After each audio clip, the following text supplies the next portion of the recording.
On paper, the Runcorn and Helsby by-election should be a walkover for Labour. Houghton Council, which covers Runcorn, is a Labour stronghold. Only 4 of its seats are held by other parties. Labour also controls the council seats in the Cheshire commuter towns of Helsby and Frodsham. The only non-Labour wards are the big, sparsely populated rural ones. And in 2024, Labour held a parliamentary majority here of over 14,000 votes. But now, just months after the so-called Loveless landslide, Labour's popularity has dropped so sharply that the seat is on a knife edge between them and Reform. Runcorn itself is a new town built up with large estates surrounding the old Georgian centre. A third of the housing is social housing, and the area's seen serious levels of deprivation. 7 Runcorn wards are among the 3% most deprived in all of England.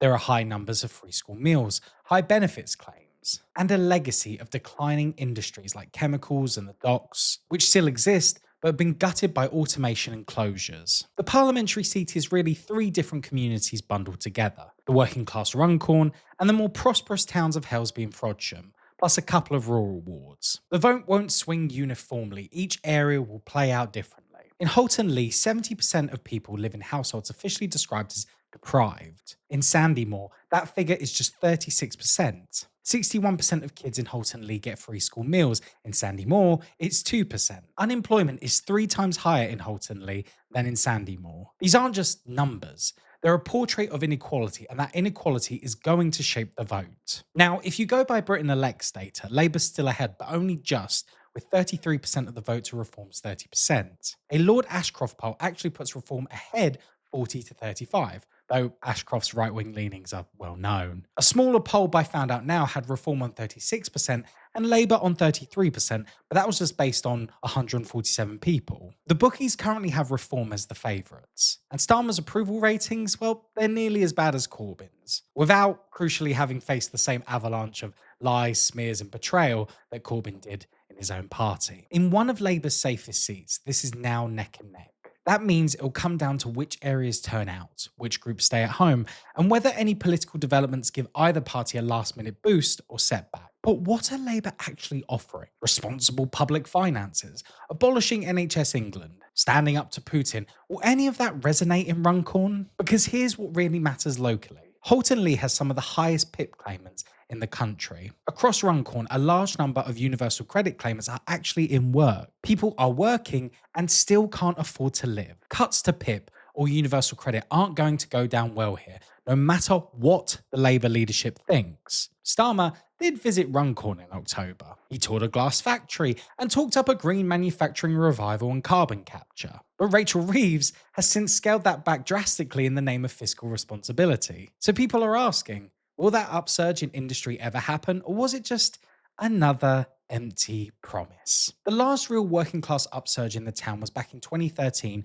during the bedroom tax process. Andy Ford reported then to Warrington Trades Council that between 150 and 200 people came out, mainly mobilised through social media. Activists from Holton Trades Council helped spark it, but young, newly politicised locals really took it forward. Michelle, one of the speakers, said it was her first time speaking into a microphone, unless you count drunken karaoke, but she was excellent. So was Alan from St Helens, who tore into the injustice of the bedroom tax. For many, it was their first political event, and the trade unions got a warm welcome. It felt like the early days of the anti-poll tax movement. Working class people coming together, refusing to be pushed around anymore. There have been strikes since then, post office workers, bus drivers, and a string of unofficial walkouts by construction workers at the Runcorn thermal power station. But the Labour Party? Nowhere to be seen.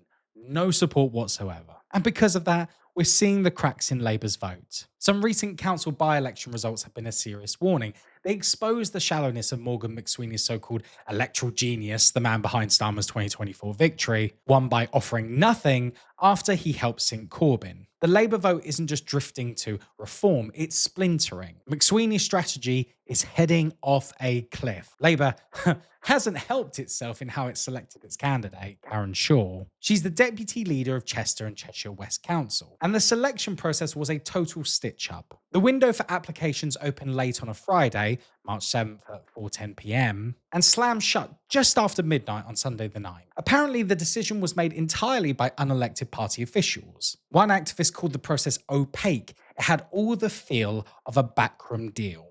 And then came her biggest misstep. launching a petition to shut down an asylum hotel in the constituency. But here's what the Town Planning Association says are the actual key issues for Runcorn and Helsby: housing renewal, town centre regeneration, and job creation. That's what voters want, not cheap, tabloid pleasing sound bites. Ask yourself this: will shutting a hotel down build even one house, regenerate one high street shop, create a single job? No, it won't. Reform's slogan is, after years of failure, Reform is ready to bring real change to Runcorn and Helsby. And there's just enough truth in that to make it stick. Halton Council has been Labour since day one.